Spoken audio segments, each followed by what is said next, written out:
everybody. Today we're going to do a copy of a drawing by Petrus Christus from the middle 1400s. It's called the Falconer. I think we're going to try to draw the whole thing. This is pre-Renaissance.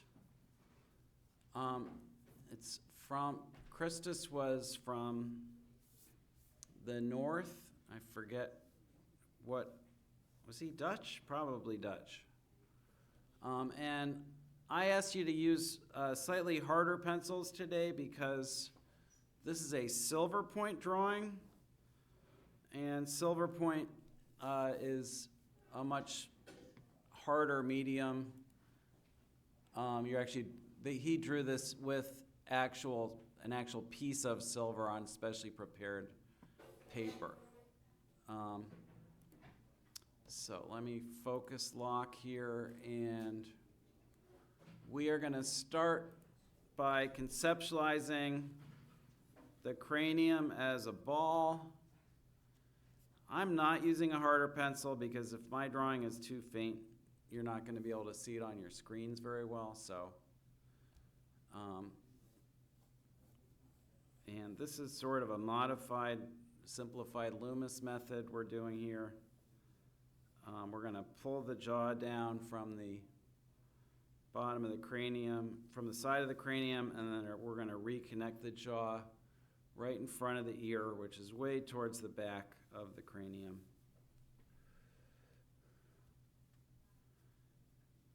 And we're going to immediately plant this on a neck, which we think of as a kind of cylinder.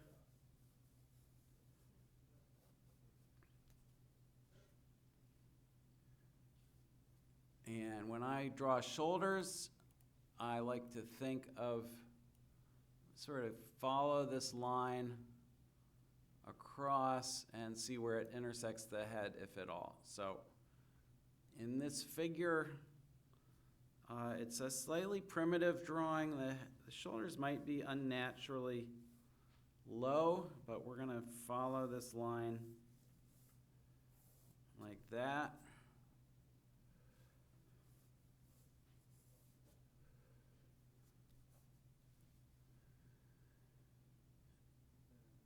And we're looking for the pit of the neck and how it relates to the jawline. You see that? We can use some fractional thinking, and we're going to say that the pit of the neck is just past the halfway mark on the jawline, which is about here. And that's going to help us find the sternum, which we are seeing as the place where the jacket closes.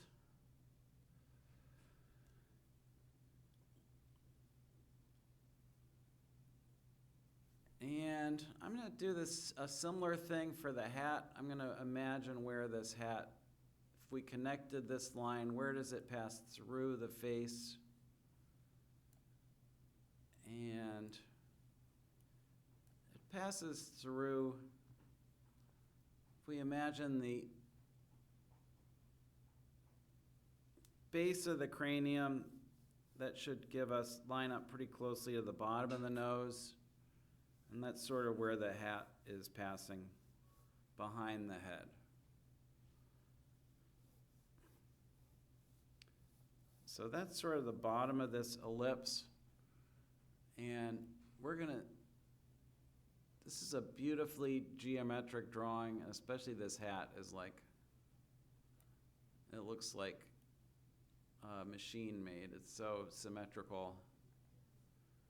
And we're going to remember, when we think of ellipses, we're always thinking of the ratio of the height to the width of the ellipse. And this ellipse is slightly more than twice as wide as it is tall, and the very top of the ellipse is roughly landing about where the top of the cranium would be, based on our understanding that the eyes are in the middle of the head. So if the eye line is here in the middle of the head, top of the cranium's here, this ellipse is basically falling like that, and it is on its axis is about 7 degrees sloping upward this way.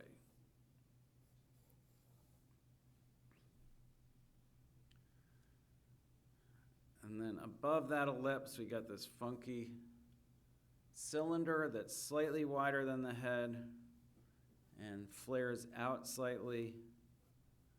And the top of it is about like that. It's about twice as wide as it is tall.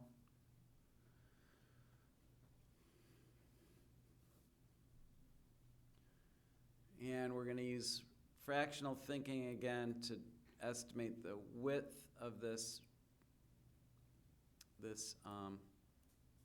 donut form. What's the it's a torus, right? The geometric form for the name for this. This is about 2/5 of the way down here. So we're going to mark that 2/5 point, and we're coming up around like this.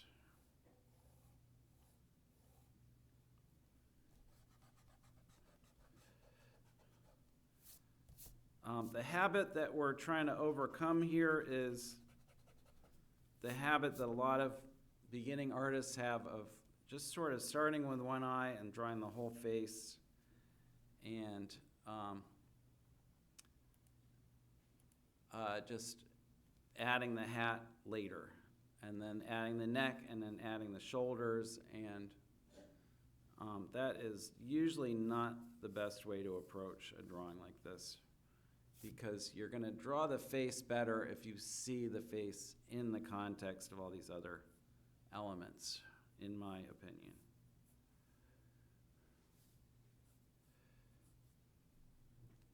So I don't know if we're going to have time to do everything in this drawing, although I would like to. I'm like really roughly putting in this little fur collar. We are going to try to at least place the bird in the hands. So if we go straight across from the chin and straight down from the outside of the hat, we end up with this little bird, falcon head. I'm going to sketch the falcon body in here.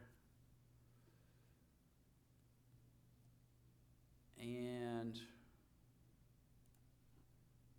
just going to block in where the hands are. I'm not sure we're going to get to them, but if you're falling behind, I want you to focus on just getting the face right. But if you're keeping up, then you're going to try to do a little bit with the hands.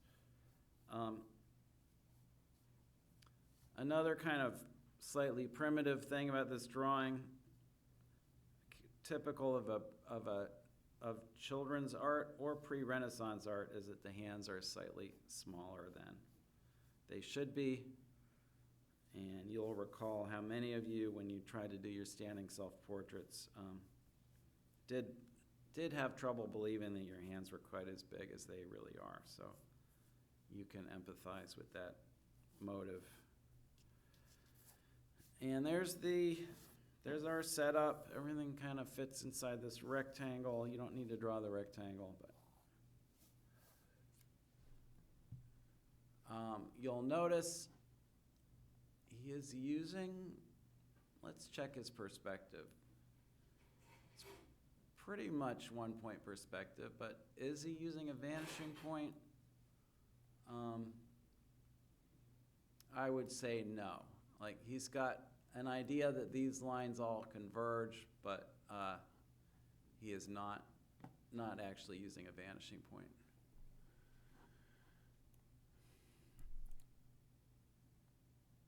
Okay.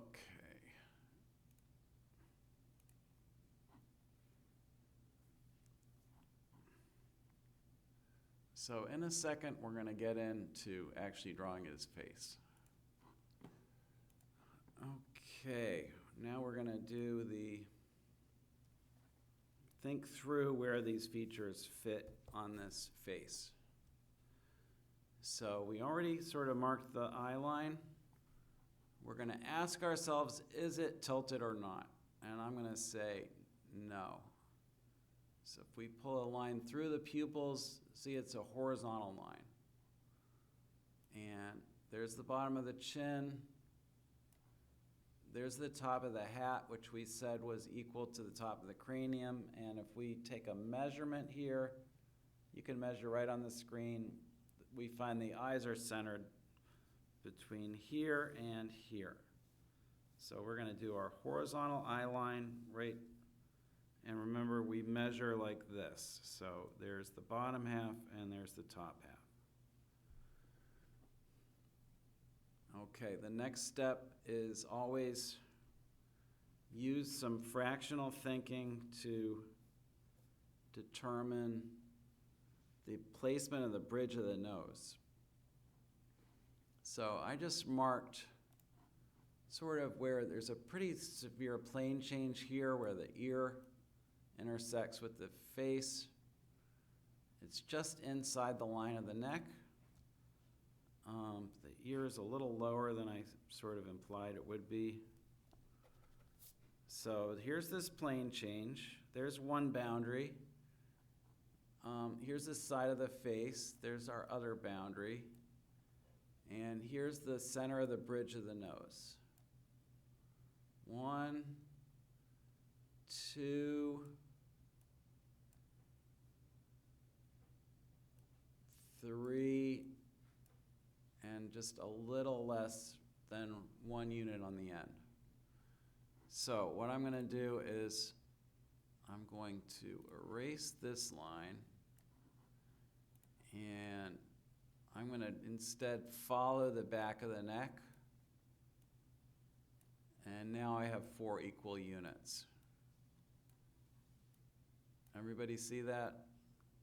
So we're going to make this our boundary instead, just to make the math a little easier.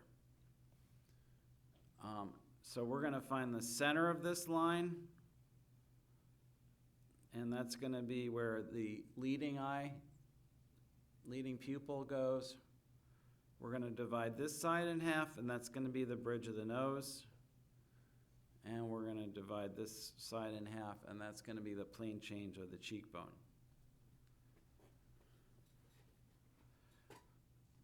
Absolutely no one in the world draws this way without learning to. Okay, this is not, there's nothing natural about this. But it's very useful to learn how. So here is the bridge of the nose. This angle is about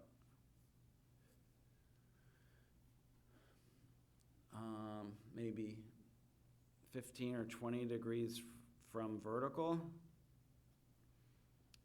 The tip of the nose we already located is sort of level with the bottom of this ellipse that we did for the hat.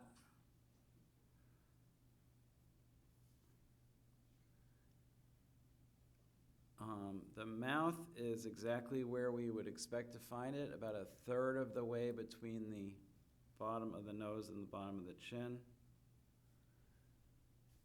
And we're just blocking things in very loosely right now.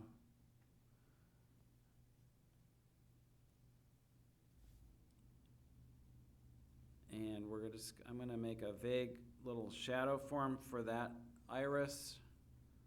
Another one over here for this iris. Some very loose shadowy type of forms for the eyebrows.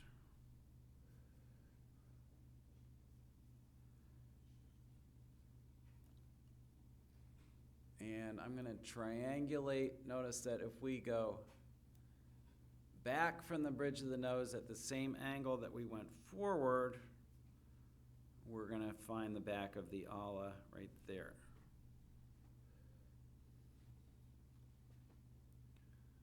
And finally, I'm going to look for the angle of the jaw, which now that I've found the corner of the mouth, remember we always look for the jaw to turn below the corner of the mouth, like right about there.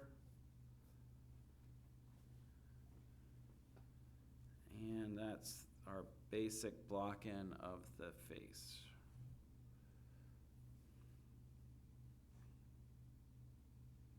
He's really got a large ear, doesn't he?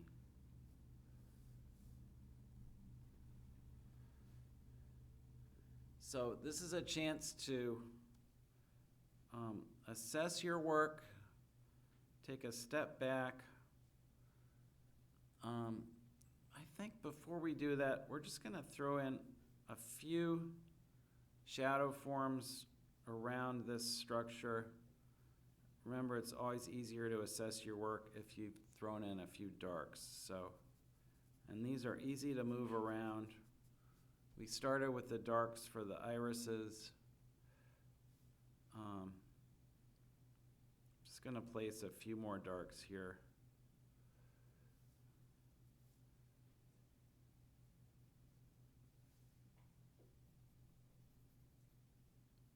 There's a little dark here. And remember, if you're right-handed, your first shading is going to go the other way. Don't follow my lines exactly.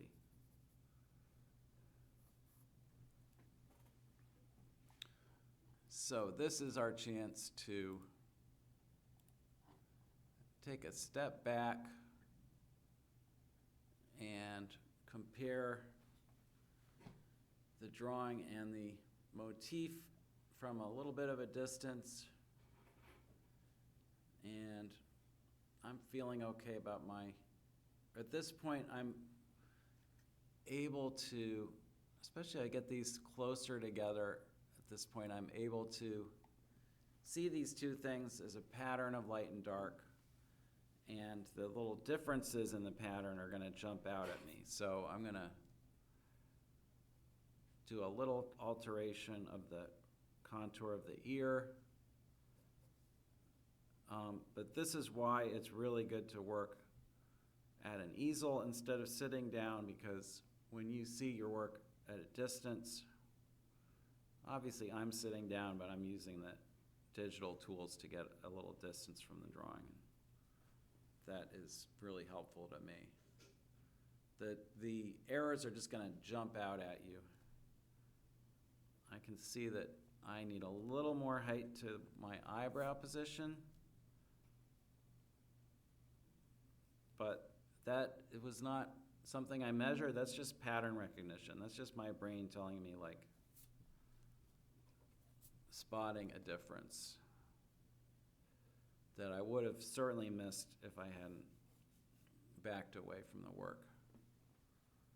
Need maybe just a little more length to the tip of the nose. The things you correct are going to be different. We're talking about microscopic errors.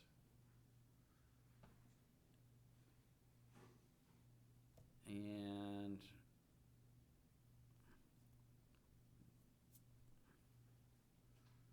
yeah, that feels pretty good to me right now. Maybe bring this hand in a little closer to the other hand.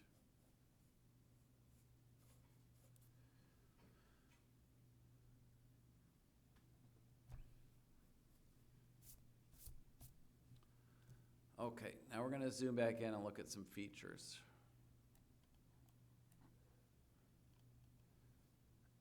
You can learn a lot from these early Renaissance drawings because they really had useful formulas for drawing all these structures. And there's useful simplifications.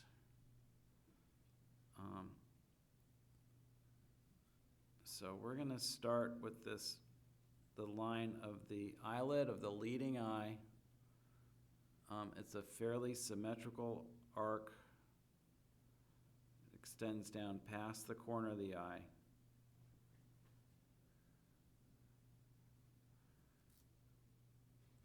There's the little gland. And this is where we want to use a lot of restraint. It's very clear here that there's two lines here. There's a very faint line where the white ends, and then there's the lash line down below it. But We barely need to indicate that stuff. I'm going to darken the iris. And remember, when we draw the iris, sorry, this is a very small drawing I'm working on. We're looking for those shark tooth shapes, the negative spaces around the iris, inside the whites of the eyes. And a little darkening of the pupil, not pressing really hard because it's silver point. There are no actual blacks in a silver point.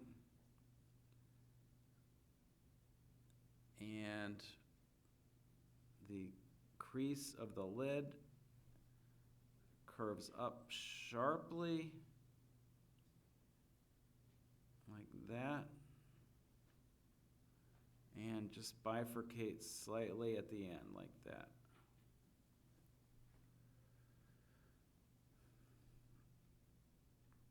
And I am going to very lightly shade this plane change at the bottom of the eye socket, like this. And there's a little bit of darkening inside between the eye socket and the bridge of the nose.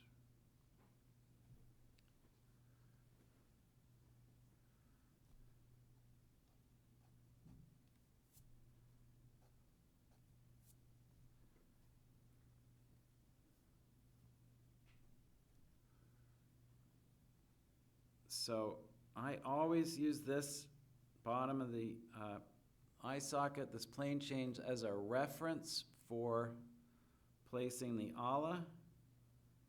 This curve back here.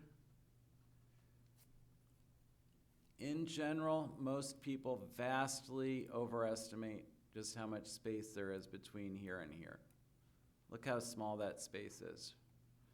So double check in your drawings, make sure you don't have too much space here. And we're going to very lightly indicate the back of the ala with a little shading, and then a little bit of shading for the front of the cheek. Barely touching the paper at this point.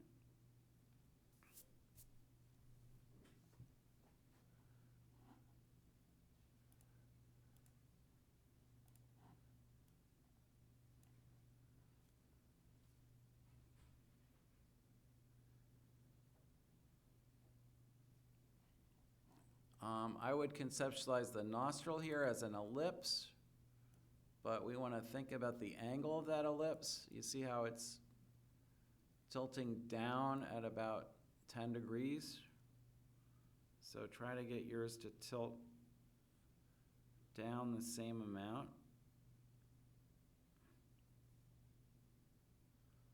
You're probably going to want to make it a little too horizontal. And there's the tip of the nose.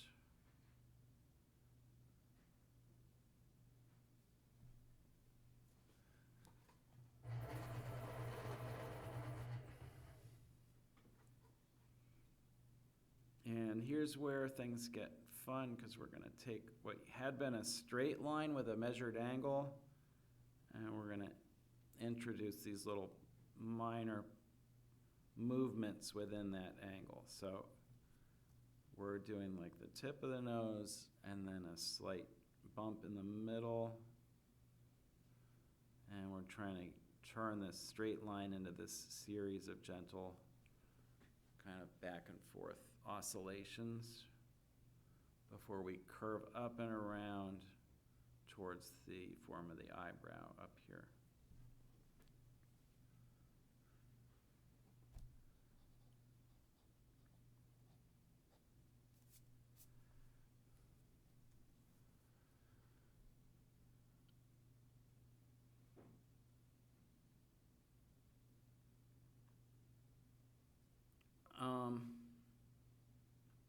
I have not studied the history of this drawing, but it's giving a little bit of a self-portrait vibe. I don't know if he was a falconer or if it's an invented figure that he might have used a mirror as a reference, but it looks like a mirror drawing because the eye to our left, the gaze is pointing a little bit to our left, and the eye to our right is pointing more relatively to our right. And that's exactly what happens if you've ever tried to draw yourself in a mirror.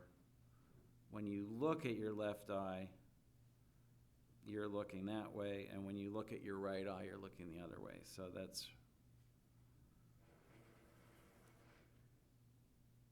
consistent with that theory. But that could also be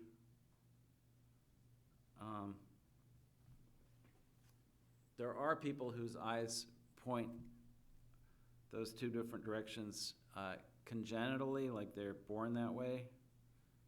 It's a condition called being wall-eyed, and there were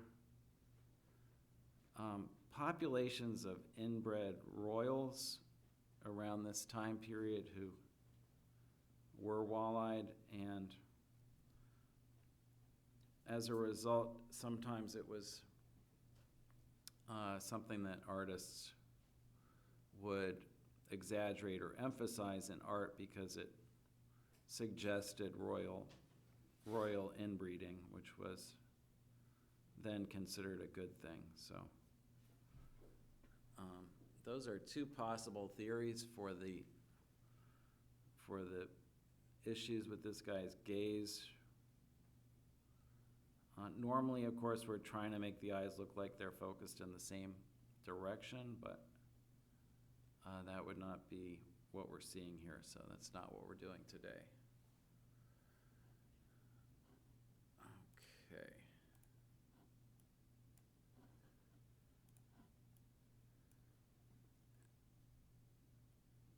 This contour here is very important. Don't flatten it out. See, this is the skin hugging the eye socket pretty tightly as it flows up over the brow and then transitions into the forehead. And down here we've got the cheekbone, and we might think a little bit like, where exactly does this cheekbone peak? This curve peaks right about here, which is just around this point on the nose. So we're gonna try to peak our cheek. It's near the bottom of the hat. So this is the peak. And then there's a slight hollow under the peak. And then there's another swelling here.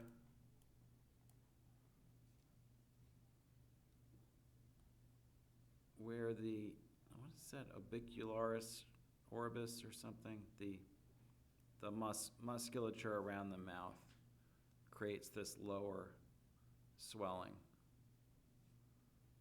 And then we come back, and the chin is definitely tucked under and behind the bottom lip. So we want to make sure to put that curve far enough back.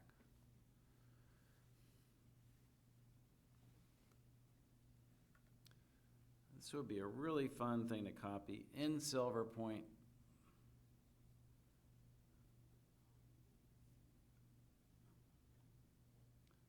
Although it can be a little frustrating when you draw in silver point, it's really hard to see what you're doing. The lines do not show up very well when you're doing them. The drawing actually looks a lot darker a few days later after the silver has had a chance to tarnish.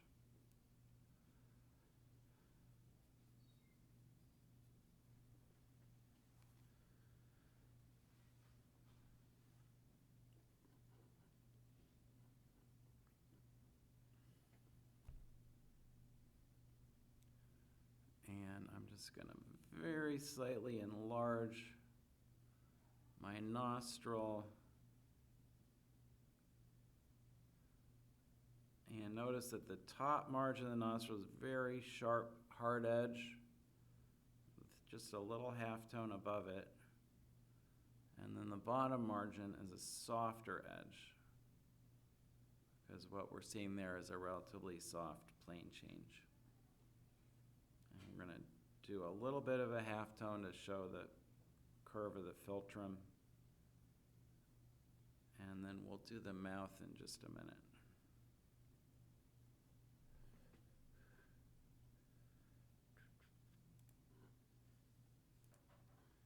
Okay, now we are going to talk about what we're seeing on this mouth. So there's the corner, there's the center, there's the other corner.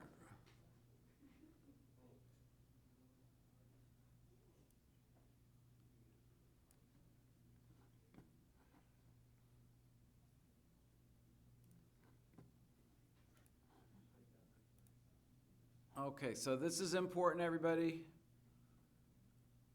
If we go from this point at the base of the nose straight down, that gets us to this point, which is the middle of the mouth. If we go from just past the tip of the nose straight down, that gets us to the receding corner of the mouth. And then this corner on the left is twice as far from the center as the corner on the right. So we're going to go left twice as far. And if you want, you can make a dot in the middle to make sure your intervals are correct. Most of you are going to want to make the mouth too symmetrical. We've talked about that a lot. The mouth is not symmetrical at all because it's on a curved form. So we're going to have this side is like that, and this side slopes upwards slightly like that.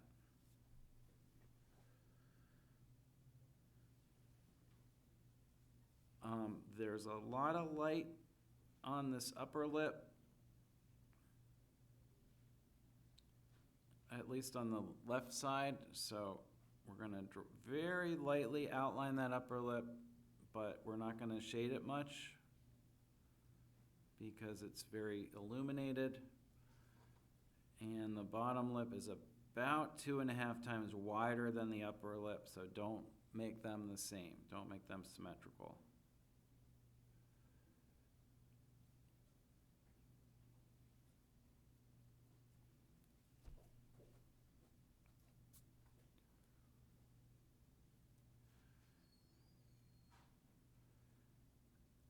This is a great example of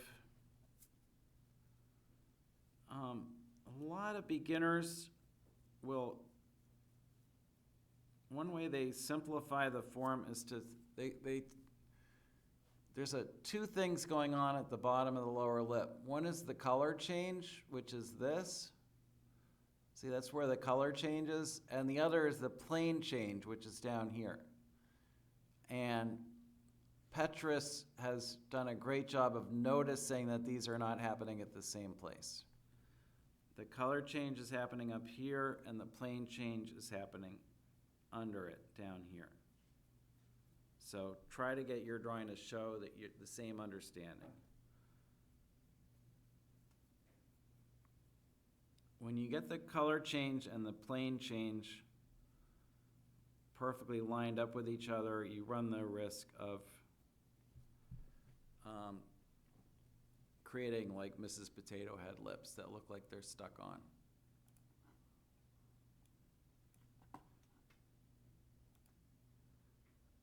The lighting here is a little hard to read. It's sort of seems like very diffuse lighting. The shadow edges are not very clean. A lot of work in the halftones here. Like, I don't know if I'm in shadow right here or light. So we are just going to draw sort of what we see. And you can see how beautifully his hatching direction is following these forms and bringing these forms out.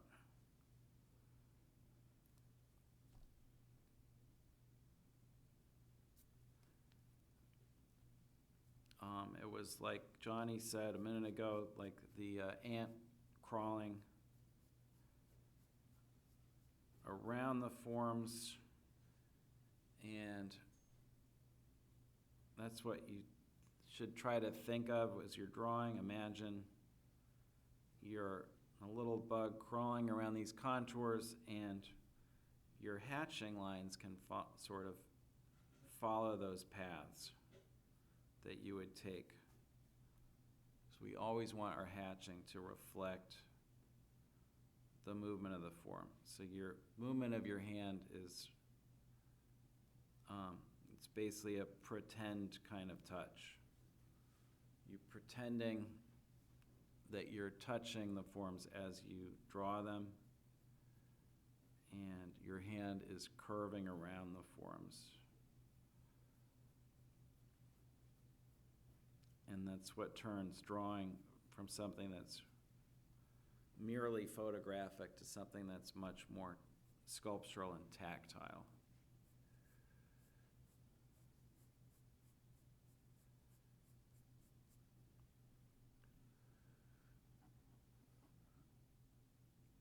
There's some beautiful details on these lips that a drawing with pencil at this scale I cannot hope to capture. One really cool thing about silver point, if you ever try it, is that it never goes dull. It's like literally a piece of metal, and it stays sharp. You never have to sharpen it. So you just rotate it slightly, and it's going to stay like a dagger tip.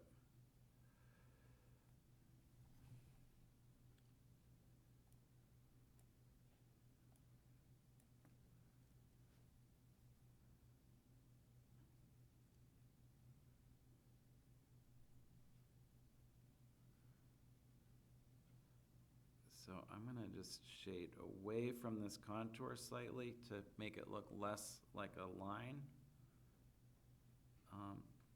It's interesting, he's made a choice to show that as a line, but he's also sort of downplayed its linearity by pulling a little bit of an extra dark right behind it.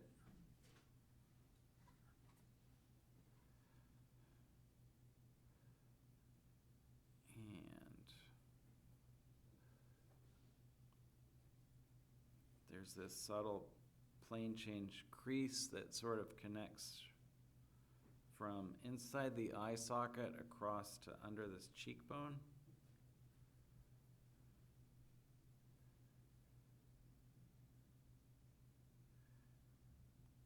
And don't worry if your shading looks exactly like the original. What I'm looking for is just that you show me that you are beginning to get the idea that your hand should follow these forms. And also, I want to see as much dynamic control as you're able to have. So that means there's areas inside shadows or along hard edges, contours, where you can press harder, like I am doing right now, with a pretty firm touch. And then there's areas in the lights and the halftones, like over here, where I want you to show me that you can approach the drawing with a very, very light touch. And if you can achieve those two goals, that's really more important than perfect fidelity to the motif.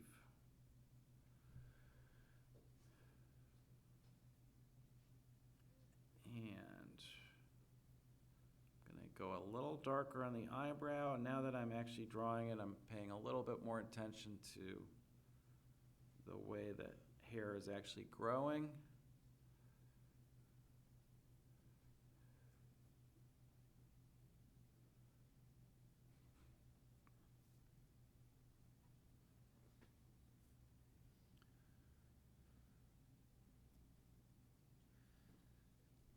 while you're catching up, I'm going to give my guy I just noticed he's got a slightly stronger chin than I drew, so I'm going to give him about a 1/16 of an inch more chin, which at this scale actually is a pretty substantial increase.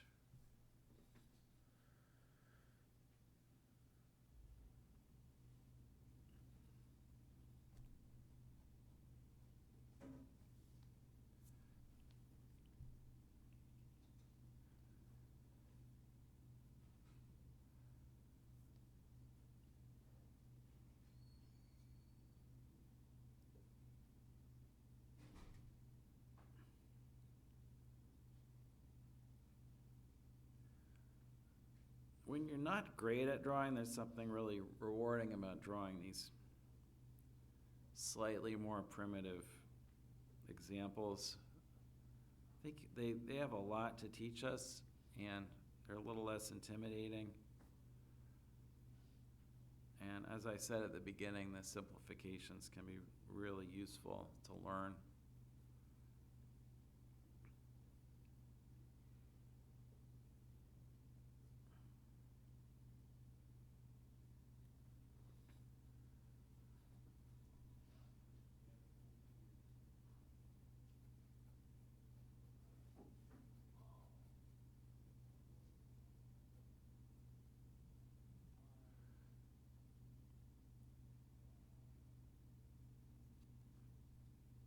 One thing we talked about last time was that there are no true concavities in the figure.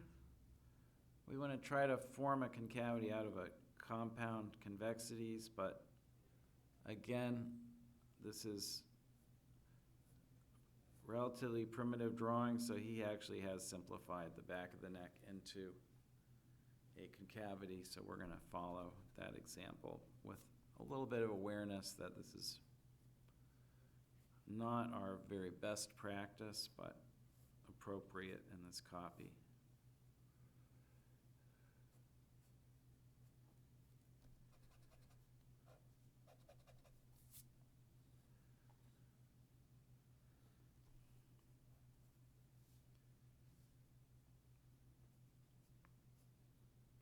And I am,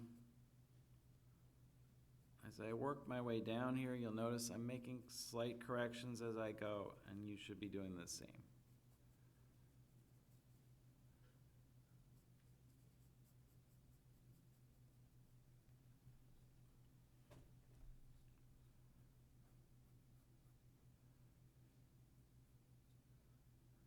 This is the, as you probably know, is the little darkening for the Adam's apple.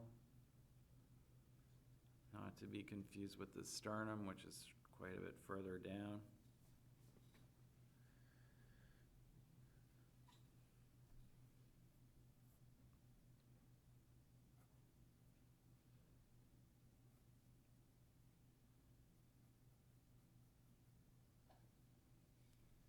And before you shade an area, erase construction lines as needed.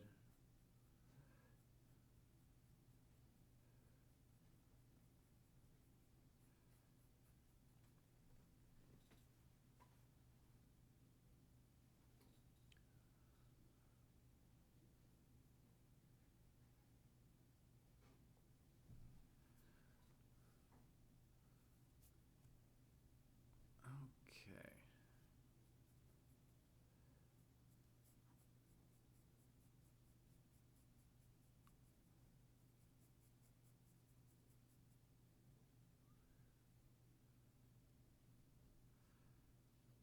I'm not going to have much to say about this fur hat. We're obviously not going to copy every line exactly, but we're going to try to learn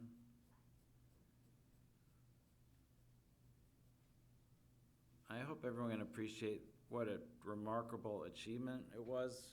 This is sort of at the very dawn of realistic drawing and painting in the Western world. And this guy's drawing with a piece of silver wire on a piece of paper that was prepared with a little bit of chalk dust and glue to create a slightly toothy surface. And using only those tools, look at the convincing rendition he made of this fur hat. It's gorgeous. You can reach out, I feel like you could reach out and stroke the fur. It's like absolutely amazing. It's certainly not the first fur thing that he drew. Knowing how to draw precious items of clothing and jewelry was a huge part of successful artistic career in those days. And he probably practiced a lot.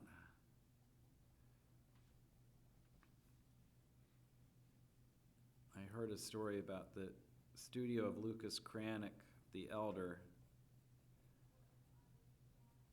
This is a true account of studio practice in those days, but he would do these little face studies of his wealthy patrons, and he would keep them on file in the studio. And when they got new clothes were incredibly expensive in those days, even if they weren't fur. When they got a new outfit and new jewelry, they would send the clothes and the jewelry over to the artist's studio, and he would get out his little study he did of the face, and he'd create new paintings of that person wearing the clothes and jewelry that they had just bought. They wouldn't have to sit again because he already had the facial features documented.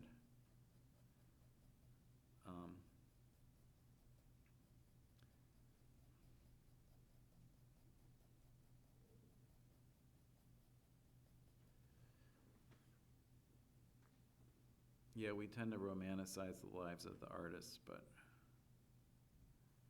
that's basically just, your career is just flattering the egos of incredibly wealthy and superficial people. And that's a lot of what it still is.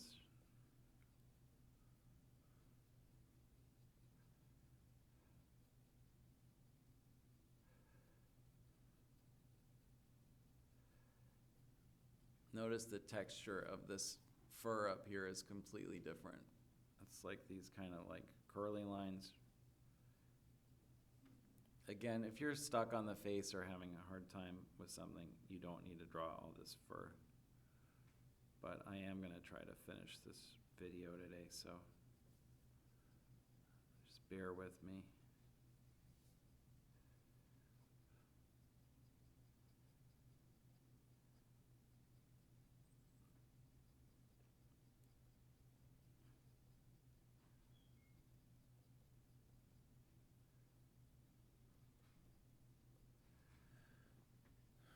Okay, that's going to have to do for that.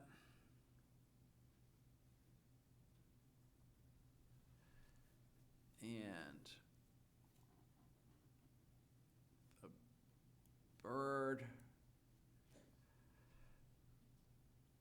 Does everybody know what the bird has on his head? Yeah, do you know why they have hoods? They don't fly if they have hoods on, right? They don't fly away.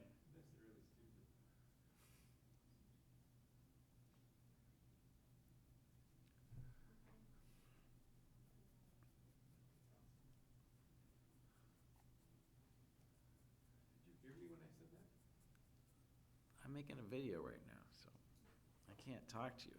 Sorry. Don't want to be intrusive to the process.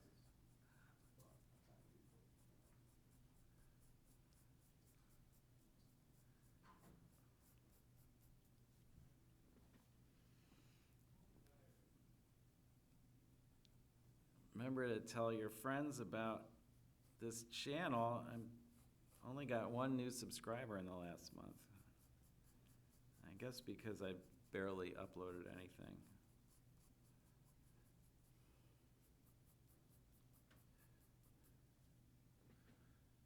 Okay, yeah, we're not gonna do too much more detail on the bird. There is some really nice hatching technique on the folds of the cloth. We're gonna do that very simply.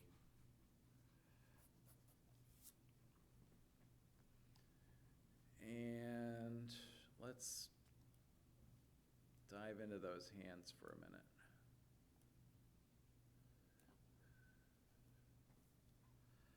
So we've got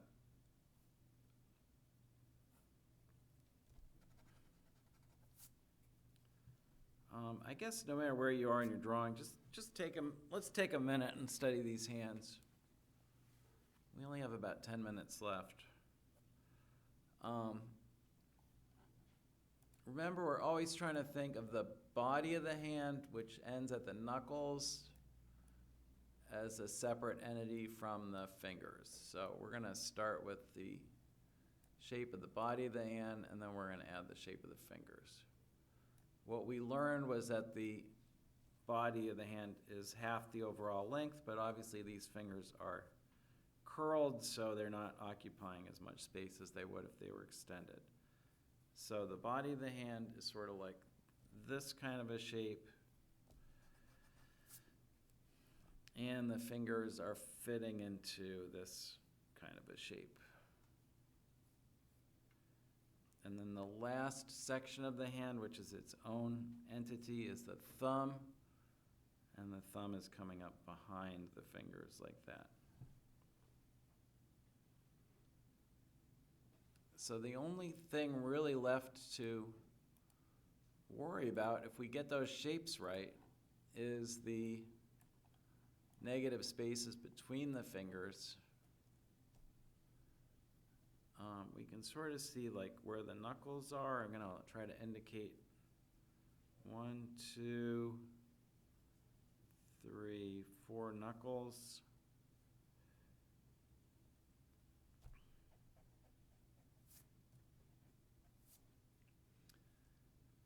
And this is really a graceful little move here, the way he's got this little pinky turned outward.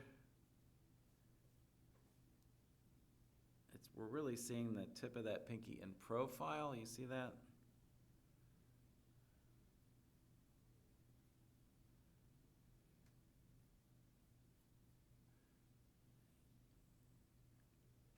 And trust me, this is not exactly the hand he was seeing. He's obviously been practicing hands a lot, and he's able to create gestures in his hand drawing as easily as you can actually create a gesture with your own hand. He's playing it like an instrument.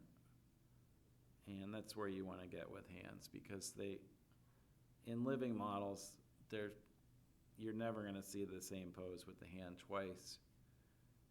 And if you just try to copy exactly what you're seeing, you lose so much potential for creating an expressive drawing.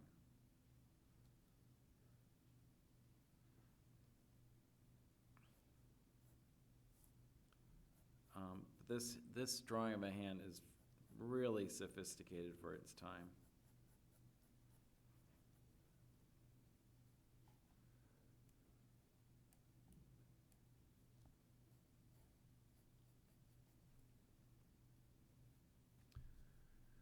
And there's this little darkening between these two fingers. And then we're going to go on to the other hand. Another thing that I forgot to mention about silver point is you can't erase silver point. So imagine doing a drawing like this without an eraser. You have to be as spontaneous as if you were working with pen, and as confident, which he obviously was.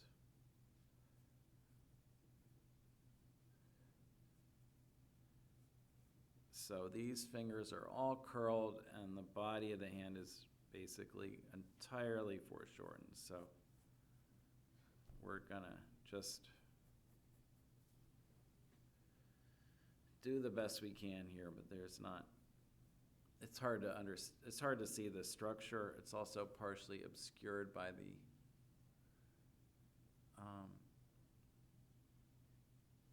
it doesn't seem like, I guess does he have a glove on? I can't tell. He definitely has something. See, this is his thumb. He's got something covering his thumb to protect his thumb from the falcon's claws. So that's what we're seeing here. And that's covering up some of the structure as well.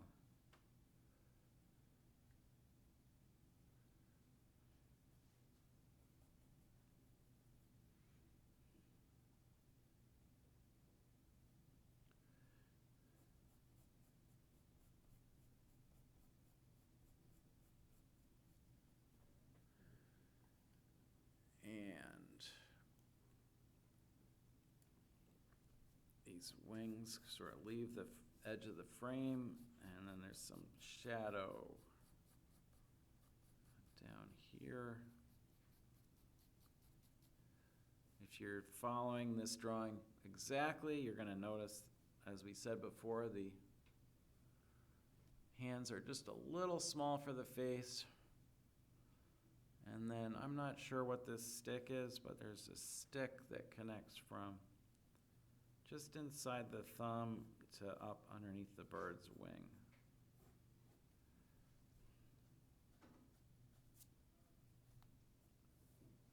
And on the bird's breast, there's a little bit of this stripy hatching.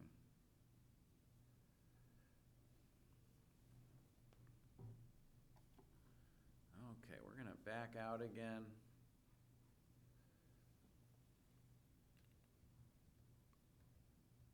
See how we've done today. So there's that, and I'm going to get them sight size again.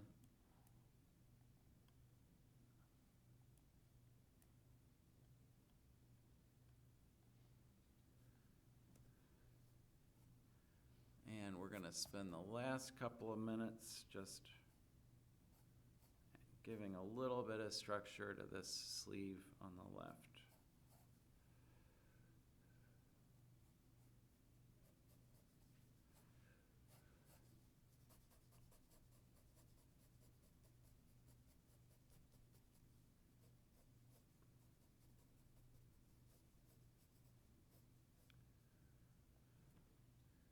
See, I couldn't help myself. I raised the shoulder just a little bit, even though I think his is lower.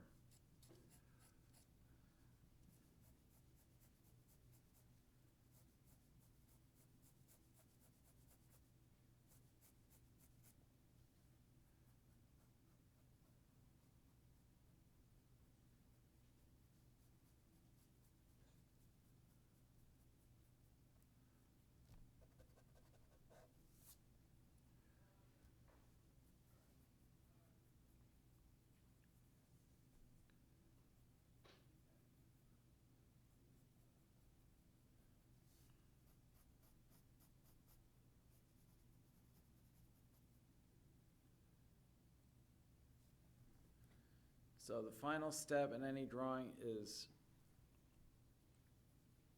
again, getting some distance from it and assessing it as a pattern of light and dark, and comparing it to the pattern observable in the motif.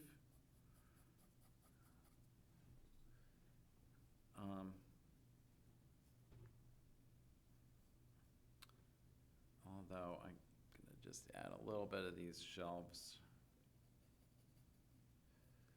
just for fun. It's pretty cool that he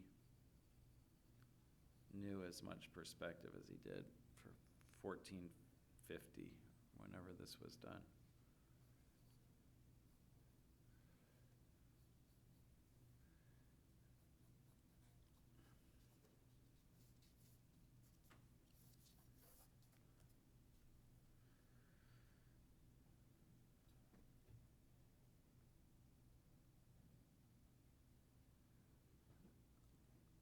As I was saying, it's just more fun to do these primitive drawings sometimes, because you can get a lot wrong and your drawing is still gonna look primitive. It's not gonna look, but if you're copying a Rubens or something that's like divinely graceful and perfect, and you get the slightest thing wrong, yours is just gonna look screwed up in comparison. So,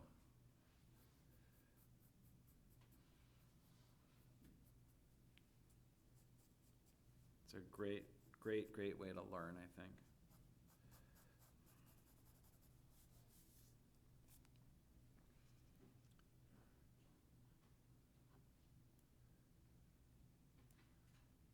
Okay, to everyone watching at home, thank you very much.